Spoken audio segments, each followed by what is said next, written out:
Okay, the volume is there. Alrighty. So, happy Halloween, everybody. And to celebrate this occasion, before we get into the meat of our review, let us have Almond Joy. Now you can see it on the fucking camera. Yay! And no Halloween celebration or review would be complete without a tasty treat.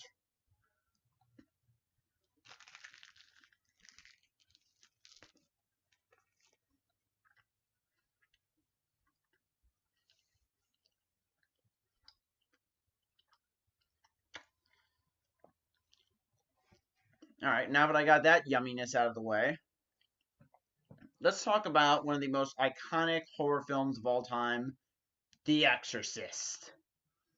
Well, okay, yeah, I think we kind of knew I was going to talk about that because of the title card I had earlier. Anyway, maybe I shouldn't have had that candy. It's getting stuck in my teeth. Ah, I said I'm not having coconut candy every time I.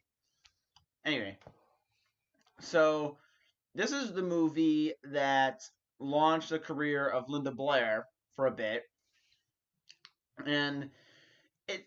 I mean, Exorcist is kind of like Jaws in the sense that it was such a huge hit for the kind of story it was telling that a bunch of rip-off versions came out after.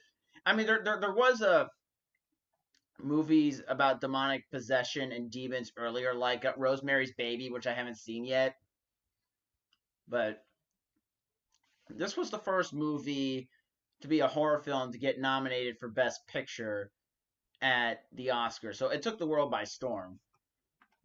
And when I saw this movie last week, I kind of kept it in my mind that I'd seen this movie once when I was 17 with some high school friends that I don't see anymore.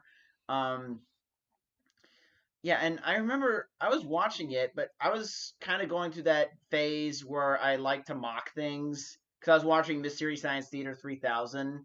So I was kind of, I think I was masking my nervousness with me making smart ass remarks about the movie. And I feel like some of the effects, most of the effects have aged very well. There wasn't a spider walk scene in the version I saw, but I've seen clips of that that looks kind of silly. Anyway, so the movie, I'm just gonna be nice because I don't know how many of you that watch my channel have actually seen the film, but it's basically this innocent 12-year-old girl gets possessed by a demon and an exorcism is performed on her after her mom tries every other trick in the book to figure out what's going on with her daughter. And right at the center of it is the emotional drama. And I think this is what makes this movie work is the tension between the mother and the daughter. Because at first it seems like a healthy relationship between Chris McNeil and her daughter Reagan, but the part where things start to get crazy is after they play with a Ouija board, and Reagan starts speaking in weird tongues, peeing on the floor, just kind of acting weird, vile, and very and kind of a bit disgusting. So like I said, Chris goes through every possible trick in the book to try and figure out what's wrong with her daughter, and then in the meantime, there's a bunch of other stuff going on. There's a mystery about whether Reagan killed someone that was babysitting her or not, and it is kind of interesting because it's there in the background. And what I really like is how the lieutenant that's investigating this case, he brings it up to the mom. He kind of suspects that Reagan may have been responsible for it, but he kind of talks about it. He kind of dances around that point a little bit while still being a charming man, and I think that was really good. That was a great piece of acting right there. And I think the other notable character in this movie that I can think of is Father Damien Karras, played by Jason Miller. And Jason Miller was a stage actor before joining the movie, and he was actually really good. I think what I really like a lot about this movie is that even though Karras is a father, is a priest, and he also works in psychology at the Georgetown University, what I like about it is that he seems like a real human being.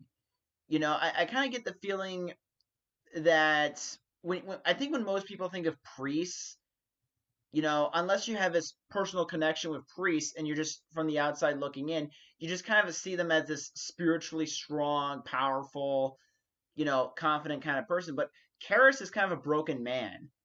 His father's been dead for who knows how long, and his mom is losing her sanity and eventually winds up in the loony bin and dies.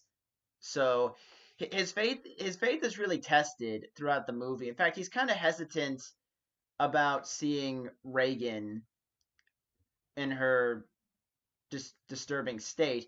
But then when he visits her a couple times, he does kind of realize that okay, this girl does need to get her demons exercised or the demon. And I do like how there's an arc from him sort of losing his faith, almost getting bested by the demon, and then he finds a way to win at the last second and save Reagan. I don't want to give it away in case people haven't seen the movie, so I'm trying to be not as spoiler heavy as I was a few seconds ago. So I will say this for a movie, it's much like Evil Dead. It has a very creepy, uncomfortable atmosphere that leads up to the scares. There's a lot of jump scares that actually have good build up. Because I think a problem with a lot of modern horror movies is that they do the jump scare too quickly. They don't make the environment creepy enough or heighten the suspense enough in order for it to really work. And you see that in a lot of old horror movies that get that right. I mean, Halloween from John Carpenter does a good job at that. And the best jump scare I can think of is from The Shining, where the screen is pitch black, music is building, it's getting scarier, scarier, and scarier, and then just builds up to a title card saying the date and the time. But the way the music was building up in those movies and the way the suspense was building in Exorcist, you felt that sense of tension as the scene progressed. And another thing that's kind of noteworthy about this movie is that it was based off a novel that was based off a supposedly real exorcism that happened, I think it was in 1949 or 1950. I can't remember. I think it was a boy named Bobby or something. But then there have been, if you look deeper into that, there's been some talk that maybe it was more of a mental illness thing as opposed to demonic possession. But I need to do more research on that story to come up with my own definitive conclusion.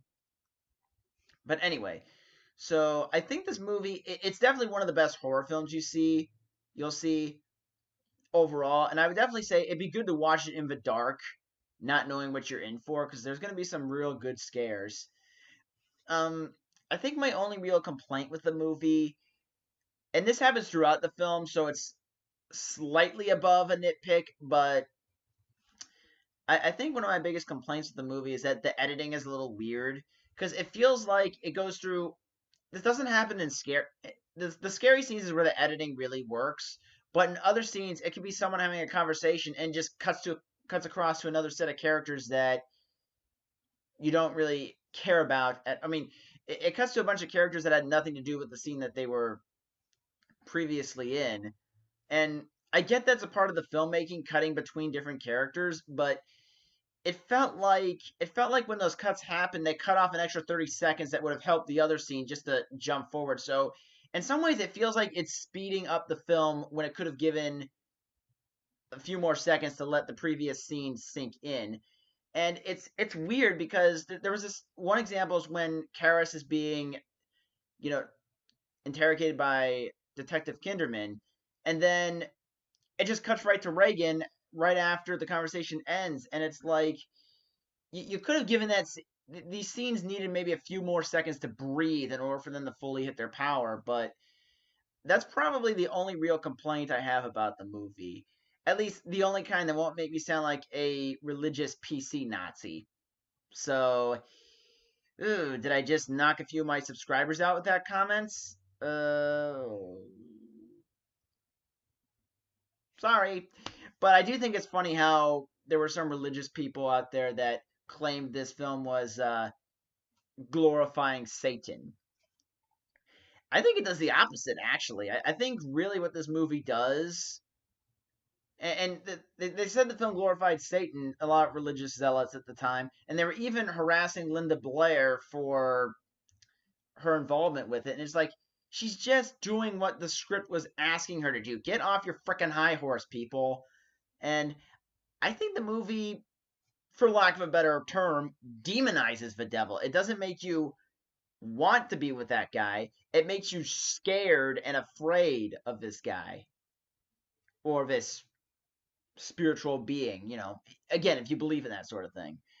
But I do think what makes the movie very interesting is that, it tries it doesn't go straight for the scares. It tries to build character, and I think this is one of those films where you captured lightning in the bottle once, it's not going to strike twice in the same place. They tried doing that with the sequels. The second one I heard was pretty bad. The third movie I heard was kind of a redemptive swan song, but again, like I said, with Jaws, you nailed it the first time. Now trying to do the same game plan against the same people that liked your first product, they're not going to get as sucked in by it. So, anyway, happy Halloween and have fun eating all that candy, and maybe your headgear won't be as stupid looking as this. Bye.